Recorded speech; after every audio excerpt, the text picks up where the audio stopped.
personas muertas? No se sabe. ¿Heridas?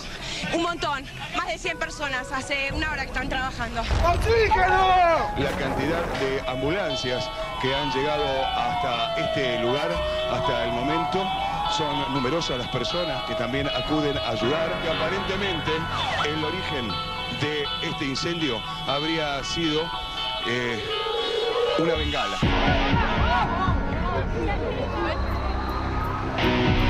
Estábamos adentro y empezamos a ver que había un pibe que estaba empezando a tirar candela, fuego hacia el techo.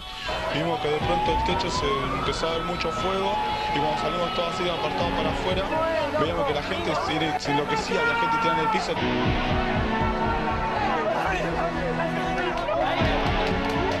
Las puertas tuvieron que abrirse por parte de las mismas personas que estaban en el recital. El lugar era para 4.000 personas, no era para 6.000 lo que estaba ahí. Vos no podés sacar 6.000 personas por 2 entradas. Es imposible eso.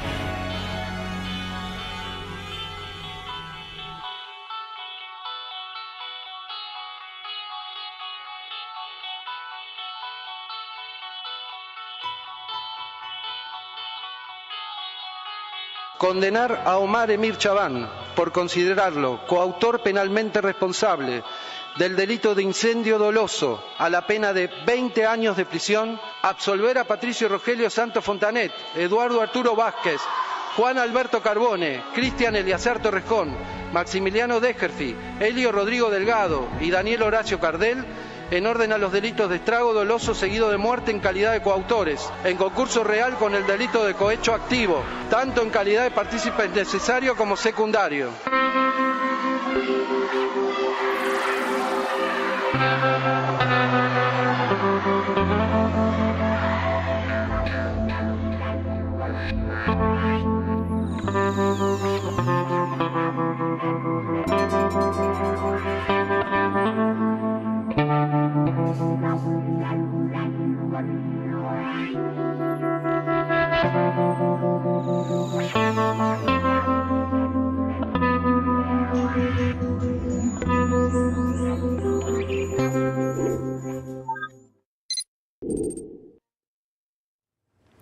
Bien, 15 años de una tragedia que desnudó la ineficiencia de mínima del Estado, la corrupción, la connivencia de la policía en la habilitación de los boliches, entre otras cuestiones, pero además dejó una marca imborrable en cada uno de los que están aquí en la mesa de esta noche en PM.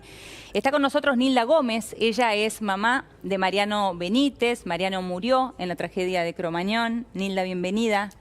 Es un placer tenerte acá. Gracias. Nilda fundó una ONG, Familias por la Vida. En un ratito vamos a estar hablando de esto. Además de haber estudiado abogacía para seguir el legado de su hijo y recibirse de abogada. Sí. Además está con nosotros Gustavo Carabajal. Gustavo, compañero de la casa, periodista, cubrió Cromañón y esto también lo marcó en lo personal. Bienvenido, Carabá. ¿Qué tal? Bien, muy bien. Muchas gracias por estar aquí.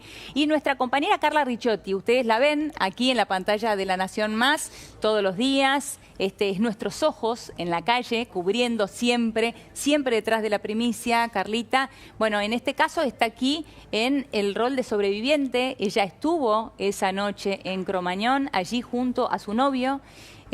Su novio lamentablemente murió esa noche. Carla está aquí con nosotros para poder contarnos su experiencia.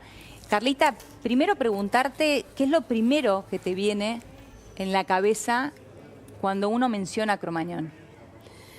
Lo primero que se me viene es dolor, ver estas imágenes estremecedoras.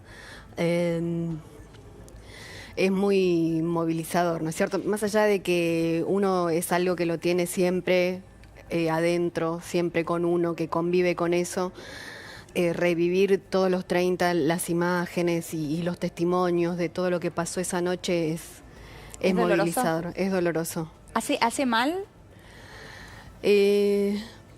Hace un mal bueno, te diría, sí. Porque es necesario. Es necesario para que no se olvide y siempre que uno puede, por más que uno quizás se ponga mal un rato, por lo menos dio su testimonio y mantener el tema siempre vigente ayuda a que no se olvide y a que se tenga conciencia de que esto no puede volver a pasar. ¿Podés compartir con nosotros parte de lo que viviste esa noche? Lo que tengas ganas de compartir y contar. Sí, por supuesto. Yo esa noche, a la mañana había salido a trabajar, yo trabajaba en Crónica en ese momento, y con el camarógrafo que había salido, le había pedido que me acompañara a comprar las entradas, porque pensábamos ir con mi novio, que también era un compañero de Crónica, al recital. Quedaba cerca de casa, Cromañón no lo conocíamos, vivíamos ahí en 11, a 5 cuadras de la plaza, y dijimos, bueno, puede ser un buen plan ir, al otro día no trabajaba, decidimos ir a escuchar esta banda. Y bueno, llegamos un poco ya tarde porque ya habían tocado Ojos Locos, que era la banda soporte. No había lugar en la planta baja porque estaba repleto de gente. Yo no soy muy alta, así que dijimos vamos arriba. Vimos que había una escalera, un primer piso con un balcón, una baranda, y dijimos, bueno, vamos ahí arriba. Llegamos, yo lo primero que hice fue ir al baño, o sea que sabía ya dónde estaba el baño, y volví hasta la baranda que me quedaba en diagonal hacia el escenario para ver el recital. Yo no recuerdo cuando Chaván habló, cuando empezó el tema de Callejeros, no lo recuerdo. Después lo vi en las imágenes y yo digo, no me acuerdo de esa parte. Porque todos recuerdan que Chaván habló en ese momento, claro, ¿no? Y dijo que esto que podía terminar en tragedia. Si tiraban, ¿no? Claro. Si seguían tirando bengalas, iba a pasar lo mismo que en el shopping de Paraguay. Asunción, de Paraguay. Exacto. Y iban a, exactamente, iban a morir. Sí. Y... O sea, Chaván sabía que había riesgo, claro, y no hizo nada para impedir, para cortar ese peligro. Lo anunció, pero no hizo nada. Sí. Y enseguida, bueno, recuerdo la bengala o el 3 tiros que fue hacia el techo y mirar al techo y como que se empezaba a abrir toda la media sombra y empezaba a caer. Enseguida se cortó la luz. Y era irrespirable. No te puedo describir el olor porque no lo había sentido nunca antes ni lo volví a sentir para decirte es como un olor a tal cosa, claro. No. Era algo irrespirable por completo. Dijimos, vamos a tratar de ir para el baño, por lo menos para mojarnos la cara, y como yo sabía dónde quedaba el baño, nos agarramos de la mano con mi novio, con Luis Santana, y caminamos unos pasos nada más. No aguantó, caminamos 3 pasos y Luis me dijo, no aguanto más, y se cayó. Lo tanteé en la oscuridad y lo sentí que quedó sentado como si fuera en una esquina entre 2 paredes. Lo abracé y ahí me quedé, me desmayé yo también. Ya cuando me desperté era 12, 13 de enero. Ya estabas en el sanatorio. Sí, estaba internada en el Hospital Fiorito. En el Hospital Fiorito. Ya era 12, 13 de enero, ¿cuándo te despertaste? ¿Cuándo recobraste la conciencia? Claro, lo que pasa es que estaba en coma inducido porque como estaba con respirador artificial, después me hicieron traqueostomía y entonces después de a poco me fueron despertando. Y igual no entendía nada, yo no entendía dónde estaba, me daba cuenta que estaba internada, que algo me pasaba, que tenía problemas respiratorios porque me aspiraban y tosía mucho. Pero no sabía qué era lo que había pasado. Después, de a poco, fui pensando, ¿qué hice para Año Nuevo? No festejé Año Nuevo. Claro. Entonces preguntaba, ¿y por qué no festejé Año Nuevo? Escribía, porque como no podía hablar, y los médicos, y después yo, un médico le escribí, le dije si en realidad yo tenía problemas respiratorios porque me parecía que había estado en un lugar que se había incendiado algo. Y ahí me dijeron, sí, fue muy grave lo que pasó, murieron muchas personas. Y bueno, ahí empecé a preguntar por mi novio y me dijeron que estaba internado. ¿No te dijeron en ese momento la verdad? No. Y en realidad nunca llegó a estar internado, murió en el lugar. ¿Y supiste cómo te sacaron de Cromañón? Nunca pude saber. Traté de averiguar con los bomberos, porque al estar en el primer piso, mi idea era si entraron por abajo, había una pila de gente abajo. Claro. Hasta poder ingresar y llegar al primer piso para rescatar a los que estaban arriba. Y si entraron por arriba, por el techo del hotel, que habían hecho un agujero en la pared, claro, un boquete, también deben haber tardado muchísimo en hacer eso. O sea, evidentemente te toca o no te toca, y esa noche no me tocó, porque estaba al lado de Luis. Claro. Hasta quizás lo hayan sacado antes a él. Tengamos en cuenta algo. Ella, al estar arriba, está más cerca del techo. O sea, y que el techo era donde bajaba, claro, el ácido cianhídrico, que es lo que termina provocando la muerte de toda la gente. Claro, los problemas respiratorios ahí eran peor. Sí. Es un incendio donde la gente no se quemó por afuera, sino por dentro. Por dentro. Claro. Y vos, en tu caso, Nilda, ¿cómo te enteraste como mamá?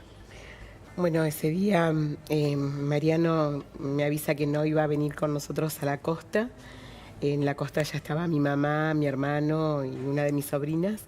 Íbamos a ir con el papá de Mariano y yo nos íbamos a la costa. Y Mariano decidió no ir a último momento y me dice, pero espérame que quiero darte un beso antes de que te vayas. Así que lo esperé, salió de trabajar, vino, estuvimos como haciendo como que brindábamos, nos abrazamos, me dio un beso, me acompañó hasta el auto. Y la verdad que nunca se me ocurrió que podía pasar algo, jamás, jamás. Y ese beso lo conservo todavía, recuerdo todo, recuerdo sus labios, como también tengo la sensación de sus manos y tengo la sensación de sentir todavía en la espalda la mano de él. Es decir, y la voz, tengo todo perfectamente como en una cajita, todo guardado. Y no he perdido nada, ninguna sensación de haber estado con él. Es mi tesoro. Es mi tesoro. Y bueno, llegamos a la costa, en Mar de Ajós, y bueno, cansados, así que saludamos a mi mamá, a mi hermano, y nos fuimos a dormir. Me llama la jefa de Mariano y me dice, Nilda, en el lugar donde fue Mariano, en un recital, hubo un incidente. Y yo le digo, ¿qué incidente? ¿Qué pasó? No, venía a Buenos Aires de nuevo, así que bajé corriendo las escaleras y enciendo, Crónica era una pantalla roja que decía 9 muertos en la bailanta El Reventón. Y mi sobrina me decía, no, tía, es una bailanta, Mariano le gusta el rock, no va a ir a una bailanta. Y le digo, no, si la jefa me dijo que algo pasó, ella debe saber que estaba ahí. Porque yo desconocía hasta el lugar donde había ido, no tenía la menor idea. Él iba a recitales desde siempre, desde pequeño. Y yo lo iba a buscar, me decía, me quedé sin tren, estoy en tal lado. Bueno, ¿cuántos son? Entonces iba a buscarlo, no sé, si eran 3 o 4 para ir con el auto, o iba con la Traffic si eran más. Entonces siempre estuve como llevándolo y trayéndolo, igual que el papá, pero nunca se me ocurrió pensar que podía ser peligroso. Siempre pensé que un partido de fútbol sí era más peligroso. Era peligroso, claro. Y entonces nunca lo dejé ir a la cancha. Le decía, no, Mariano, o subir a una moto, le decía que no, que nunca subieran hasta que estuvieran seguros de que yo podía tener un entierro digno. Y ¿te volviste a Buenos Aires? Jamás. Sí, me volví a Buenos Aires rapidísimo y era prender la radio y escuchar que de 9 eran 18, después eran 25, después eran 45, 100, 120 y así subía la cantidad de una manera que yo digo inexorable, porque yo empecé a rezar, a pedirle a Dios y yo creo que ya en el momento que a mí me avisaron ya había pasado, la verdad es que no sé en qué momento, al igual que Carla que no supo que había pasado allí, yo tampoco sé qué pasó, ni siquiera nadie me pudo decir qué pasó con Mariano, qué pasó con Gustavo, porque ellos dos solos fueron. Lo que sí sé es que Mariano cayó boca arriba y entonces tuvo menos posibilidades porque enseguida ese veneno lo atrapó. Claro. Cayó hacia arriba porque él tenía una marca acá de algo negro, que es eso que iba cayendo de la media sombra, y una zapatilla marcada en el cachete. Lo habían pisado. Claro, pero es lógico porque todo el mundo se desesperó y todo el mundo quiso salir. Y no encontraban salidas, claro. Y él, no sé, yo a veces le preguntaba, ¿cómo no pudiste? ¿Cómo no pudiste? ¿Y qué va a poder? Pobrecito, si eso fue un veneno, fue mortal, porque era una trampa mortal y después nos enteré, yo al menos después me enteré. Y además esa trampa mortal se convirtió rápidamente en una cámara de gas. Claro. Y esa cámara de gas fue letal y rápida. Porque además hay que tener en cuenta que la puerta que podía darles un poco de alivio estaba cerrada con candados y con cadenas y era el único cartel que había quedado prendido. Luminoso, el que decía salida, ¿no? Que decía salida. Ese día sí. Yo entré 4 veces al boliche. ¿Vos fuiste a cubrirlo? Sí, yo vivía en Rivadavia 2530 y Fernando Rodríguez, un compañero nuestro, me llama por teléfono, yo bajo del colectivo para avisarme que había una placa roja de un incendio en una bailanta de 11, donde había 8 víctimas. Entonces, yo entro a casa, agarro el anotador, la credencial de periodista, el documento, una lapicera y el teléfono. Y me voy. Yo no sabía dónde era. Y ya ahí en Rivadavia y Saavedra, vivía en Rivadavia entre Saavedra y Alberdi, ya ahí eran las 11 de la noche, 11:05, y vos veías la gente que, como decía Nilda, tenía una mucosidad con negro de humo, con hollín, que era la porquería esa que caía de la ceniza de la media sombra.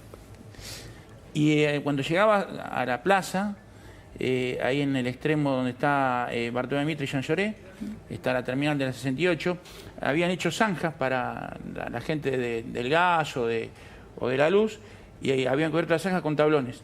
Y arriba de esos tablones cargaban a la gente. Los subían arriba de los colectivos del 68 e iban al hospital. ¿Porque no alcanzaban las ambulancias? No, porque no podían llegar. Todo Bartolomé Mitre, de cordón a cordón, eran cuerpos, y vos no sabías cuál estaba vivo y cuál estaba muerto. Y las ambulancias llegaban hasta esa esquina, porque esto es un poco lo que explicaba Carla, que le pasó a todos. Ese veneno fue tan potente que mucha gente llegaba a la vereda. A mí se me murieron al lado los chicos. Lo vi porque los chicos llegaban ahí a la vereda y se morían al lado. Se morían al llegar a la vereda, caían fulminados por el veneno ese que habían respirado. Ellos pensaban que de repente habían encontrado la vida y terminaban falleciendo porque ese veneno era muy, muy potente. Te mataba en segundos, y esto quedó comprobado con los peritajes que se hicieron. Y bueno, si Carla dice que estuvo hasta el 13 de enero, 13 días, sí, y igual después me no podías, después me dieron de alta el día que me sacaron la traqueostomía, ya fue 19 de enero. Y ahí fue cuando me contaron que Luis había fallecido. Y después estuve en rehabilitación, bueno, más allá de las secuelas físicas. Las psicológicas, ¿no? Las psicológicas, pero, perdón la expresión, ¿no es cierto? Pero escupiendo cosas negras durante meses y meses y meses. Sí, claro. Plásticos que como que se me iban despegando todavía de los pulmones. ¿Cuánto tiempo tardó en sanar el cuerpo físico? Y te diría que hoy por hoy cualquier cambio de clima me sigue afectando la garganta, tengo como muy debilitada esa zona. Por muchos meses tuve traqueomalacia, que es, me quedaron tan debilitadas las paredes de las vías aéreas superiores, que cuando uno tose normalmente se contraen. En condiciones normales se vuelven a dilatar. A mí, teniendo el agujero abierto de la traqueostomía, todavía inclusive se me pegaban las paredes y no se volvían a dilatar. Entonces era desesperante sentir que no me faltaba el aire y me tuvieron que internar por lo menos 3 veces más, como para hacerme endoscopías y dilatarme, para despegar las tráqueas. Después mucho tiempo usando broncodilatador, corticoides y demás, hasta hace 2 años por lo menos lo seguí usando. Y además y esto también te lo pregunto en tu caso, Nilda, ¿no? Hablábamos del cuerpo físico, ¿no? Sí. Pero ¿cuánto tarda si es que sana finalmente el cuerpo mental, el espiritual? Yo se puede decir que tuve la suerte de no vivir la desesperación por intentar salir o de escuchar gritos de gente peleando por su vida, ni empujones, ni pisotones, nada de eso. Viví porque me desmayé enseguida, afortunadamente, porque después cuando me desperté me daba cuenta que algo tenía, pero no lo estaba sufriendo. Pero no viviste todo eso. Mira, ahí está Rosario. ¿Ves? Después, mira, ahí veíamos la el puerta, cartel. Sí. Si hubiera lo que decía Nilda y un poco lo que decía Carla, ahí esa imagen anterior es la puerta de 2 hojas. Si esa puerta hubiera estado abierta, no hablaríamos de 194 muertos. Es lo que decía Carla, lo que decía Nilda. Y uno lo que ve desde adentro es, como llamador, ese cartel que dice salida. Toda la gente fue ahí y toda la gente falleció ahí. Porque era la salida de emergencia, ahí está, lógica. esa. Lo que pasa es que estaba cerrado para que la gente no ingrese, para no ingrese más gente aún de la que ingresó, que estaba... Habían cortado el agua del baño. Todo lo que pudo estar mal estuvo mal. No, desde los matafuegos vencidos. De la hecho, manguera de pinchadas. Las mangueras pinchadas, Y de todo hecho, lo que estaba la mal. puerta estaba cerrada porque... Daba al hotel. Claro. Y estaba cerrada porque ahí. no era reglamentaria, Claro. o sea, no cumplía con la normativa. No estaba dando a la vereda, a la calle, sino que daba a una especie de patio interno que se utilizaba Estacionamiento. como garage, Claro. como estacionamiento. Claro. Y como días antes o semanas antes, en un recital de la 25, se había prendido fuego y sacaron a los chicos y muchos salieron por allí y seguramente eso le molestó a Rafael Levy porque habrán tocado los autos. Estás que hablando eran del dueño del lugar, dueño ¿no? del todo el predio. Que fue A quien condenado. se le entregó, Sí. y a quien se le entregó la llave, el TOC 24, con otra vez un golpe fuerte hacia las familias, hacia los sobrevivientes, hacia todos. Otro golpe de la justicia desde el TOC 24, que a los 14 años y piquito le entrega la llave a Levy. Levy recibe la llave y lo primero que hace, obviamente porque estaba muy enojado porque la justicia lo había alcanzado también a él, pinta todo. Claro. Tapa las huellas de los chicos con ese tizne. Cuando que eso habían- tenía que quedar como un santuario. Claro, además, si tenemos una política de Estado que tiende a recuperar los espacios para que la memoria activa muestre que allí pasó algo que no debió suceder, Claro. y en este caso también el Estado es parte fundamental para que esto pasara, entonces creo que mínimamente tendrían que haber cuidado, por lo menos haber avisado, cumpliendo con la ley de Claro. víctimas, avisado a los familiares. Claro, no lo cumpliendo con la hicieron. ley de Pero aparte víctimas. otra Ni cosa. siquiera eso. Tiraron... El símbolo de Cromañón, lo veíamos en el informe, son las zapatillas. Sí. Bueno, todas esas zapatillas que quedaron, los efectos de las víctimas, Cosas de las los remeras, todas las zapatillas, las mochilas, todo eso no está más. ¿Sabes qué hicieron? ¿Qué hizo Levy? ¿O su gente? ¿Qué? Lo puso en tres contenedores de basura y lo tiró. Una falta total de respeto a las víctimas. Una vez más. Estas Por eso. imágenes son de Para volver a agosto. cero. Estas imágenes son de agosto de 2009, previo a la Sí. sentencia, cuando entramos todos. Bueno, ya dejó de ser esto. Cromañón hoy es otra cosa. Durante Como 14 antes. años y medio se mantuvo como prueba y como homenaje a las víctimas, pero hoy ya no es más esto. Nilda, recién le preguntaba a Carla, ¿no? Que ella nos contaba cómo sanó el cuerpo físico y el cuerpo mental. Quería preguntarte a vos porque, bueno, tuviste esta iniciativa de seguir el legado de tu hijo, ponerte a estudiar a esa altura de tu vida con ese semejante dolor, abogacía. ¿Por qué? En principio porque no entendía por qué si claramente Chaván estaba mostrando y explicando lo que podía pasar y los que lo escucharon le dijeron, bueno chicos, córtenla, que eran los coorganizadores junto con Chaván, se pudieron representar claramente lo que Chaván estaba diciendo y de hecho ellos lo sabían porque cuando ingresan con los equipos de música ingresan por otro lado, no por la puerta que habitualmente usaban, así que sabían que la puerta estaba cerrada con candados. Y si pueden escuchar y entender claramente lo que le está diciendo Chaván, se puede representar qué puede pasar. Entonces, igual siguieron adelante, mostrando que no le importaba nada, confiando en que no iba a pasar nada porque nunca había pasado nada, confiando que se podía pagar con cervezas, Impunidad. sin tener en cuenta que ya habían mandado a imprimir más de 3.500 entradas, cuando la capacidad era 1.031, es decir, estaban como muy cebados. Ellos se pudieron representar todo, pero siguieron adelante, despreciando la vida, hasta incluso la de ellos. Y eso, para mí, era dolo eventual y no entendía por qué todo tiraba hacia el accidente, que iba a terminar con un tirón de orejas, que iba a ser muy parecido a Keyvis, donde ni siquiera tuvieron juicio. Entonces me preocupaba mucho eso, porque ¿qué necesitaba un juez para que poder pudiera probarlo, entender, porque las pruebas estaban, para que pudiera entender que había una representación del daño que podían causar y siguieron adelante?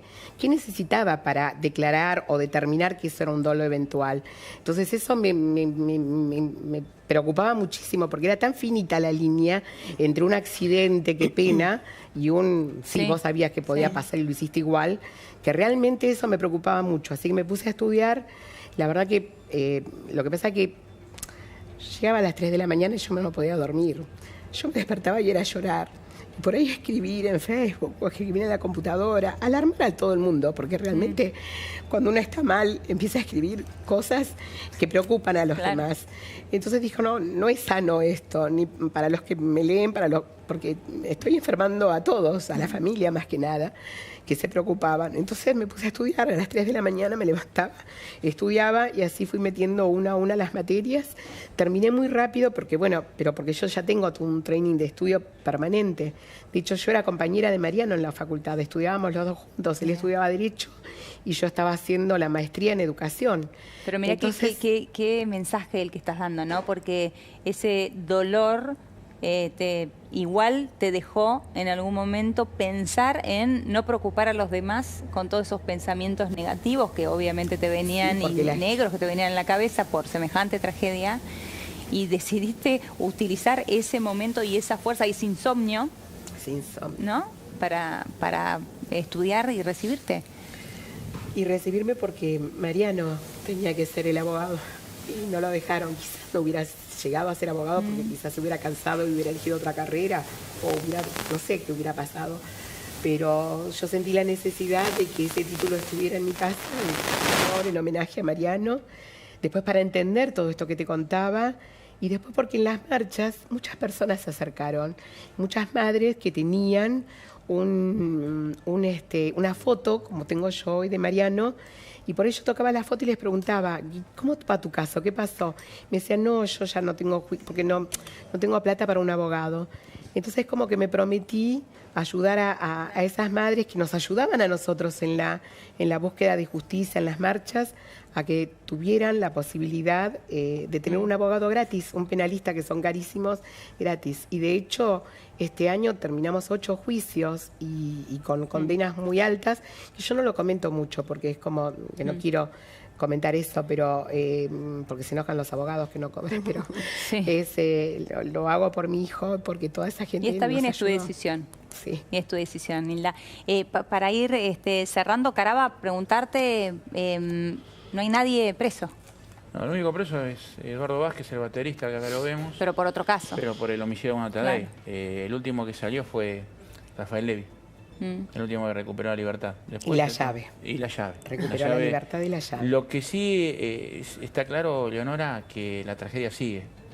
¿Por qué sigue? Porque los sobrevivientes tienen que recibir tratamiento, tienen sueños, tienen problemas que les causó el trauma de haber atravesado una situación como esta. Está el tema de los padres. 68 padres murieron en estos 15 años. Padres de víctimas, padres sobrevivientes. La primera fue Mariana Márquez. 17 sobrevivientes fallecieron oficialmente, aunque hay otras cifras más altas, oficialmente, porque son los que dieron de baja del padrón de aquellos que estaban recibiendo la ayuda y el subsidio. Que se suicidaron. Y algunos que se quitaron la vida también. Entonces, la tragedia no va a terminar. Y me lo decía Miriam Araneda, que es la madre de David Chaparro. La conocí a raíz de esta tragedia, a ella, a su marido, a Leo. Vos tenés gente en un barrio como el de ella, San José, en Isidro Casanova, donde murieron 5 chicos, que viven en 2 manzanas. A pocas cuadras del barrio de Don Manuel, fueron 10 amigos, volvieron 7, 3 murieron. Tenés a Margarita Novoa, fueron sus 3 hijas al recital, 2 de ellas fallecieron. Entonces te das cuenta que la tragedia sigue, todos los 30 se vive ese dolor, así que, y mientras, como decía Nilda, acá lo que tendría que haber existido era una condena por homicidio simple con dolo eventual, porque Chaván, Callejeros y mucha de la gente que participó en la organización de este recital tenían que saber que con las bengalas podía ocurrir esto, con las bengalas y con las condiciones que tenía el boliche, y sin embargo no hicieron nada para impedirlo. Nilda, muchísimas gracias. Gracias por estar acá. Gracias, Carlita. Gracias por contarnos tu historia. Muchas gracias, Caraba. Momento de una pequeña pausa en La Nación PM. Ya venimos.